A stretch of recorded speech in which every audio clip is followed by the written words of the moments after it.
Hi friends, it's me Pooja Agrawal. As you all know, now we are starting the 10th syllabus. So according to that, here we are going to start first chapter of 10th standard, that is a letter to God, written by G. L. Fuentes. Let's talk about G. L. Fuentes. Who was he? He was a Mexican poet, a writer, a generalist. Okay, so here जैसे कि आप लोग यहाँ पे पढ़ रहे हैं, what is the name? The name is Letter to God. Letter to God मतलब हमें क्या समझ में आ रहा है कि यहाँ पर भगवान को कोई लेटर लिखा जा रहा है. जैसे कि आप लोगों ने सबने एक मूवी तो देखी होगी, OMG, oh my God. Okay, तो that is also related to God. किस तरह से वो अपना फेथ गॉड की तरफ बताता है, that he is not having a faith at he is not having a faith, whereas यहाँ पे उसका अपोजिट है. यहाँ क्या है? the person is having a great faith towards God. okay, अब ये जो पूरी स्टोरी है, let's start the story.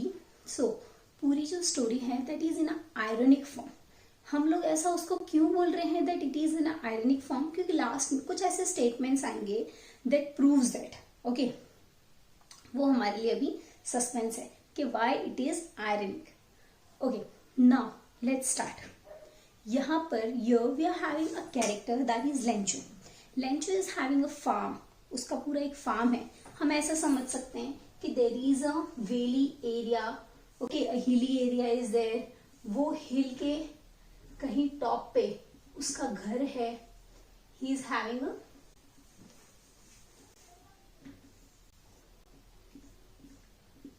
हिल के टॉप पे उसका कहीं घर है. Okay, and he is having corn crops. He is having a corn field. ठीक है, तो उसके पास पूरा एक कॉर्न फील्ड है. अब उसका जो घर है that is on the crest of the hill. Hill के टॉप पे है, और वहां से उसका जो फील्ड है उसके अंदर उगे हुए जो कॉर्न जो उग रहा है वो कैसा लग रहा है? लाइक अ फ्लावर्स, लाइक अ सीड्स. ओके, कितना अच्छा ब्यूटीफुल येलो येलो उस समय वो दिखाई दे रहा है. तो he is very happy with his field. वो बहुत मेहनत करता है. उसके जो भी जो भी छोटे छोटे बच्चे हैं, younger childrens are there, they are playing, and the elder one they are doing work in the field. अब आज इतना अच्छा एटमॉस्फेयर हो रहा था बाहर, तो उसको ऐसा लग रहा है, ही इज फीलिंग दैट बारिश हो जाए. काश अगर आज अच्छे से बारिश हो जाती है तो his crops will become very good. Okay, he is in need of rain so that his crops would grow better. he is waiting for the rain. वो काफी देर बाहर खड़ा रहा. फिर वो थोड़ी देर खाना खाने के लिए अंदर गया. as soon as he went inside to eat his food, he was having his food, and that time only वहां पर बारिश होने लगती है. तो सडनली मतलब हैवी स्टॉर्म, मतलब तेज हवा चलने लगती है. तो वो फटाफट उसको देखने के लिए आता है, लेकिन उसको कहीं ना कहीं मन में एक डर है कि कहीं अगर तेज बारिश हो गई तो क्रॉप्स नुकसान भी हो सकता है. एंड व्हाट वी सी कि सही में वो बारिश बहुत तेज हो जाती है कि उसकी सारी क्रॉप्स बर्बाद हो जाती है. इज वेरी मतलब वो बहुत ज्यादा उदास हो जाता है. ही फील वेरी सैड कि उसकी सारी क्रॉप्स खराब हो गई.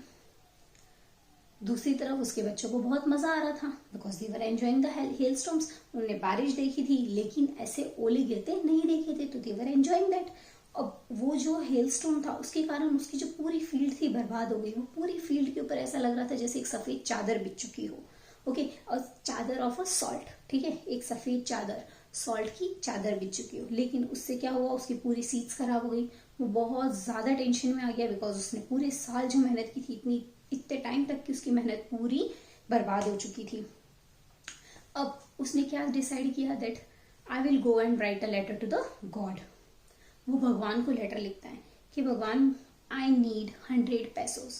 मुझे 100 pesos की जरूरत है. आप मुझे जल्दी से भेज दीजिए, क्योंकि मुझे नई क्रॉप्स भी उगानी है और मेरे फैमिली का मतलब दूसरा खर्चा भी उठाना है. तो उसके लिए मुझे 100 pesos की जरूरत पड़ेगी. He went to post office and post it out. अब वो जैसे ही लेटर पोस्टमैन के पास आता है, तो पोस्टमैन उसमें लिखा हुआ जो एड्रेस होता है वो पढ़कर बहुत ज्यादा उसको अजीब लगता है. तो ही लाफ्स एट इट कि ऐसा लेटर कौन लिखता है भगवान को।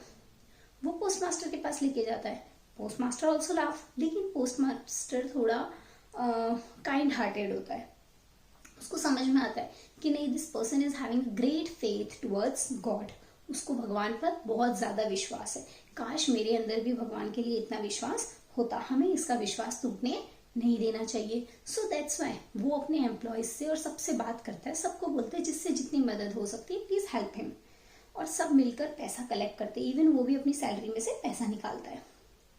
और ऐसे करके वो लोग कुछ 70 पैसों कलेक्ट कर पाते हैं। तो वो क्या करता है, एक लेटर के अंदर वो 70 पैसों रखता है और उसमें और कुछ भी नहीं लिखता, सिर्फ लिखता है God. Now see the next step, what happens. Lencho ने सिर्फ लेटर पोस्ट ही नहीं किया, उसको इतना विश्वास है कि उसको उसका रिप्लाई भी मिलेगा। तो वो क्या करता है, रिप्लाई का वेट करने के लिए वो संडे को मॉर्निंग में वहां पहुंच जाता है पोस्ट ऑफिस में कि हाँ I am going to get the reply. और वो लेटर देखकर खुश होता है, मतलब ही बिहेव्स नॉर्मली कि हाँ उसने मांगा था उसको मिल गया, उसको मिलना ही था। एंड ही ओपन्स इट, उसके अंदर 70 पैसों निकलते हैं। वो फटाफट एक दूसरे काउंटर पे जाता है और वहां जाके एक दोबारा लेटर लिखता है and he post that letter. Post master was very excited to see that letter कि भाई उसने क्या रिप्लाई लिखा है। तो फटाफट जाता है, खोलता है उस लेटर को, क्योंकि वो लेटर तो गॉड तक तो पहुंचा ही नहीं था। उसको रिप्लाई किसने दिया था, उसको हेल्प किसने की थी, पोस्ट मास्टर ने। तो वो बहुत खुश होते हैं, वो उसको जाके पढ़ते हैं। नाउ व्हाट हैपेंस, यहाँ पर आती है ironic situation. Okay, here we say that it is an irony form. वो जैसे ही लेटर खोलते हैं उसमें लिखा होता है कि गॉड, मैंने आपसे 100 पैसों मांगे थे, ये तो सिर्फ 70 पैसों है। जल्दी से मुझे बाकी के पैसे भी भेज दीजिए। और प्लीज इस बार इस मेल से ये पैसे मत भेजना, क्योंकि ये मेल के जो भी पोस्ट मास्टर है, पोस्टमैन है, सब हैं वो कनिंग है, वो लोग क्रुप्ट हैं, वो लोग चीटर हैं। उनने मेरे शायद पैसे निकाल लिए हैं। And that's why I receive only 70 पैसों इंस्टेड ऑफ 100 पैसों। Okay, so clear a chapter. If you are having any doubt, you can ask me in the comment section. If you have not yet like, share and subscribe my channel, do it fast. Thank you.